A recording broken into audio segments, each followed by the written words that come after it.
guys, welcome back to the channel. I'm Office Bloke Daz. I'm Office Bloke Mike. Two of us here today. Indeed. Matt's on his day off He is. today. Day off today, isn't it? So fair play. Enjoying the sunshine. Everyday objects with secret purposes you never knew. Could be quite interesting, Anything this. spring to mind? I can see on the thing above it says window pinhole. I'm guessing that's the one on the aircraft. Yeah. Which I've never known what that's for. No. This thing I saw, I can't remember, it was in the last few weeks, about on sinks when they've got like a hole that's got like a piece of metal over it. Apparently that's for like a soap or something like that. You can screw a thingy soap underneath, the top on top of it, and you can use it as like a soap dispenser. Never knew that. I just thought it was like a different hole depending where you wanted the tap for the sink, but yeah. But anyway. Yeah, I know what you mean, but let's see if that's one of these on Yeah. here. Let's go. Let's get right into it. Number 10, window pinhole. That tiny hole at the bottom of airplane windows isn't a manufacturing defect. It's a genius piece of engineering that's keeping you alive. They're actually 3 layers thick, like a glass sandwich. Between these layers, there's a sneaky little hole that does some pretty important stuff. When you're at 35,000 feet, the pressure difference between inside and outside the plane is huge. This tiny hole helps manage all that pressure by distributing it properly between the window panes. Without this hole, the inner window would have to deal with all that pressure by itself. The hole also stops your window from fogging up. It's like a tiny dehumidifier built right into your window. Without it, you'd be trying to spot clouds through a steamy shower door. This hole is so precisely engineered that it can handle temperature changes from minus 60 degrees Fahrenheit outside to a cozy 70 degrees Fahrenheit inside the cabin. It manages extreme conditions while keeping passengers safe. Number 9, bubble wrap walls. Back in 1957, 2 guys in a New Jersey garage had what they thought was a brilliant idea. They wanted to create 3D wallpaper that would make your house look like it was designed by someone who took way too many creative pills. Their idea was simple: plastic sheets with air bubbles trapped inside to make walls look cool in 3D. But their invention turned out to be a total flop. It wouldn't stick to walls properly. Instead, they created this weird plastic sheet full of air bubbles. Most inventors would have given up. But these guys looked at their failed wallpaper and thought about other uses. Their timing was perfect. The computer industry was just taking off, and they needed something to protect super expensive machines during shipping. IBM was one of the first companies to realize how useful this invention could be. These air bubbles were perfect for the job. The material was light, cheap to make, and could absorb shocks like nothing else. Before settling on shipping protection, they tried using it as insulation for greenhouses. They actually came up with over 400 different possible uses for their accidental invention, but protecting fragile items during shipping turned out to be its true calling. Number 8, the padlock bottom hole. That tiny hole at the bottom of your padlock isn't a factory mistake. Most padlocks live outside in rain, snow, and harsh weather. Without this tiny hole, your lock would become a tiny swimming pool for rust. Water would get trapped inside, turning your lock's insides into a corroded mess. But that sneaky little hole lets water drain right out, keeping your lock's internal parts dry. This hole isn't just about keeping water out, it's also your lock's secret maintenance and Right, how many people look at stuff regular, probably not daily, but regular, and go, "Fuck's that for?" Yeah, when you're looking at something and you look at it, it's got like a little hole or a little something on it, and you go, "Wonder what that's for." Yeah. No, definitely, yeah. There's certain things in there where because there's one of them little pinholes on the big pen. You know the glass big pen, the plastic. That's right. Big pens. They've got a little pinhole on them as well, haven't they? Yeah, that's right. I guess that's something to do with maybe pressure as well, or not being airtight with the ink being able to flow. Maybe if it didn't have it in there, then it wouldn't be able to flow down or something. Yeah, I bet there's loads of things. I bet there's loads of stuff you look at regular and go, "What is that for?" Yeah, and then not knowing. Yeah, and that's one of them for me as well. Yeah, definitely. Yeah, I didn't know that one. When your lock starts getting stubborn and doesn't want to turn smoothly, this hole becomes your best friend. Grab some lock lubricant, aim it at that tiny opening, and the lubricant flows through all those tiny moving parts you can't see or reach. No need to take the whole thing apart or buy a new one when it gets stiff. Just a quick squirt through that hole, and your lock is back to turning smooth as butter. Without this hole, moisture would freeze up inside during winter, potentially cracking your lock from the inside out. Number 7, tape measure tricks. That little metal hook at the end of your tape measure isn't just there to catch edges. Take a closer look at it. See that tiny notch? It's a genius feature designed to grab onto nail heads and screws. When you're working alone and trying to measure something awkward and high up, just hook that notch onto a nail and let physics do the work. Notice those little teeth on the metal end? They're a secret marking tool. No pencil?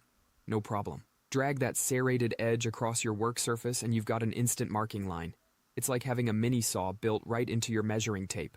The metal tip is designed to move back and forth slightly. That's not a manufacturing defect. It's actually compensating for its own thickness when measuring inside versus outside edges. The engineers who designed this weren't just thinking about measuring distances. They were thinking about all the times you're up on a ladder and realize you forgot your pencil. Number 6, the tiny jean pocket. Never knew that one. That'd be one for you, that. I literally just thought it was a hook.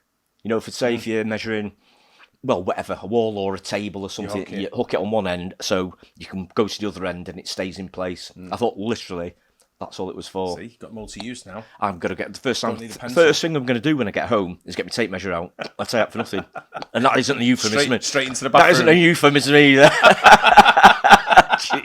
Measure it from the spleen, mate. It's longer.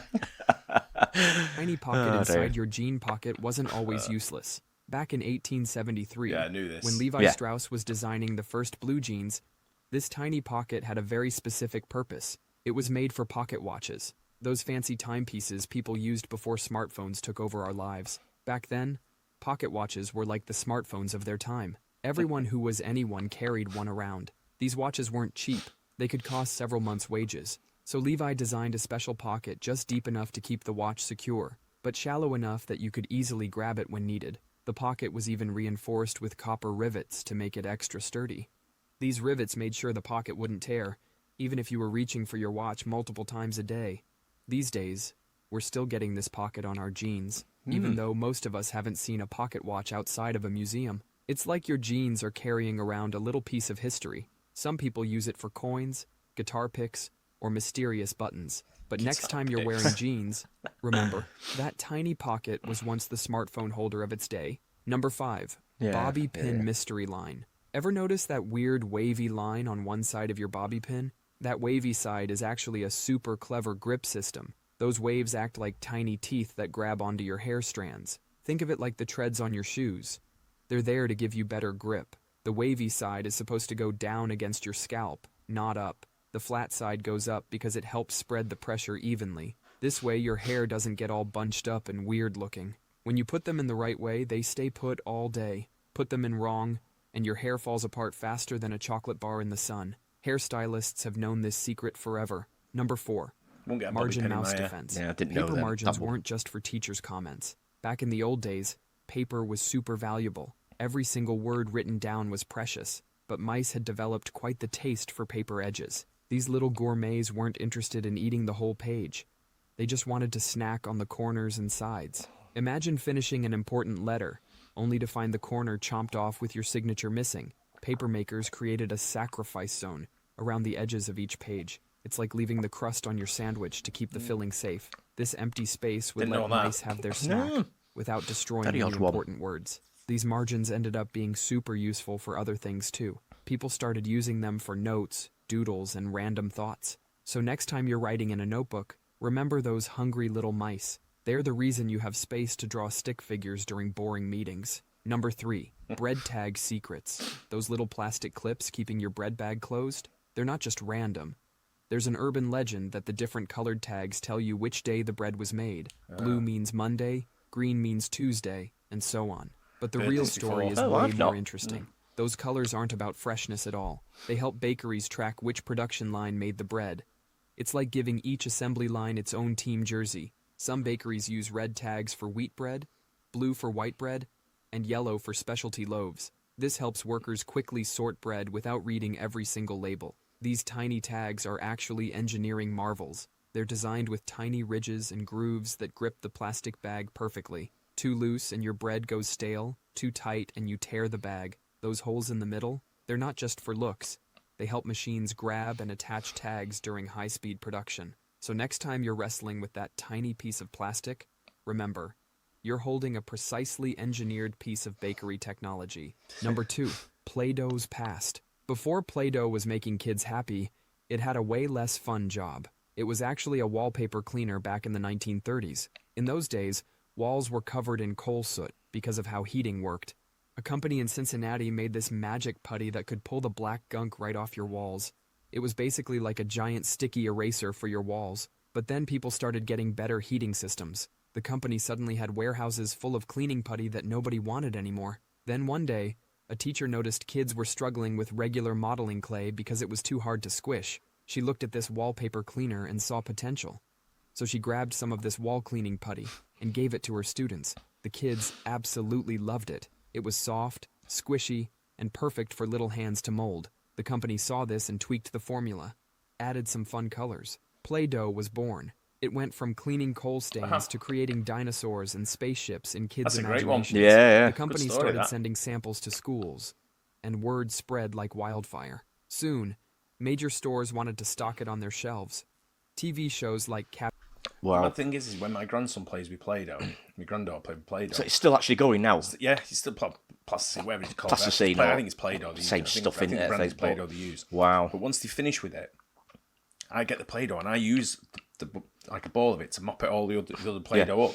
Oh yeah, So it yeah. works. It's very sticky. Very That's right. Things like that. Yeah, I think I've heard that before about cleaning walls with it, but I've never heard the wall cleaning thing. it's still incredible how it just develops onto be a, because it's absolutely worldwide, isn't it? Play-Doh. It must be a huge company, especially if it's still going. Yeah. I mean, probably other companies do it as well, but Like same as bubble wrap.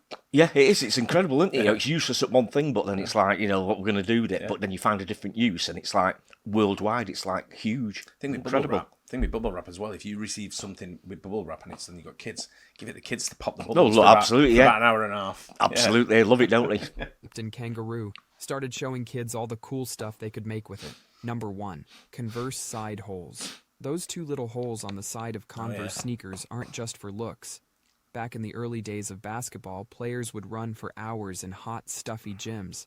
Their feet would get so sweaty that shoes would become mini swimming pools. So Converse designers added these 2 holes to let air flow through the canvas. Think of it like installing tiny windows in your shoes. These holes acted like a natural air conditioning system for your feet. Wet shoes can get really heavy, and when you're trying to jump for that game-winning shot, every ounce matters. The holes helped keep the shoes lighter by letting moisture escape. These holes were so effective that the first U.S. Olympic basketball team used them. Imagine playing in the biggest games of your life, and your performance depends on 2 tiny holes in your shoes. Today, most people wearing Converse aren't playing professional basketball, but those holes are still doing their job, keeping millions of feet from turning into sweat factories. Some creative folks have even started using these holes for custom lacing patterns. That's all for today. Well, Yeah, that's what I thought. I was aware of that it was more airflow and. I thought that's what it would be. Yeah. But then I thought some people are going to use it for lacing. Maybe it was to do with lacing. Ah, You know right, what I mean? So okay. you thread a couple of laces through there. Yeah. You have 2 stripes up the side of your shoe as well, wouldn't you? Ah, right, You know what okay, I mean? yeah. Is that more of a modern thing, like different type of lacing, or has it been Yeah. going on for I think donkey's it's years? been going on for quite So a no, while. I remember having like baseball boots in like the 70s, and they had the holes in them then. You know what I mean? They've been in them, been manufactured in them a long time. So Basketball yeah, boots. yeah. You know, we were running on baseball cleats, mate, at school. No, basketball. That's what I meant. Yeah, that's what I meant. You and your Babe Ruth. That's baseball what I meant. cleats. Jeez. You with your flat cap. Yeah, big Just time. before you went down the coal mine to clean all the the Play-Doh. With my canary on my shoulder and my lamp, and all that. Yeah, all right. Yeah, but that's lacing's become very like trendy now. Yeah. It has done for the last few years. Yeah, find different ways of doing it and be a bit different. Yeah, I get that. That's not wrong with So that. I went to one of the shops around there to buy some shoes, and the guy was lacing them up. I went, no, I don't want them like that. Yeah. And he went, how do you want them? I went, just normal. And he went, this is normal when it's not. I don't want them all down the sides and all across the front. Yeah. Or all different ways and all that. I said, I just want them crisscross all the way to the top. Yeah, Yeah. classic. And he was like, okay. Yeah, Get what you mean. Fair He's only a enough. young kid. He's about 17, yeah. 18, He's probably sort of doing them thing. how he does them, maybe Yeah, exactly. something like that. Yeah. So Yeah. fair enough. But yeah, some really good ones there. Dead interesting. That. Yeah. Really So, interesting. yeah, for one for me was the bubble wrap. Yeah, again, it's incredible what they were trying to do with it in the first place and what it ended up being. It's manufactured for. It's Saying so many different incredible. ideas. Yeah, absolutely incredible. Madness. But yeah, great one. Enjoyed it. Great channel as well. Yeah, it is actually. Yeah. Yeah. Hope you guys enjoyed it as well. Don't forget to like and subscribe. I'll see you on the next one. Cheers. Cheers.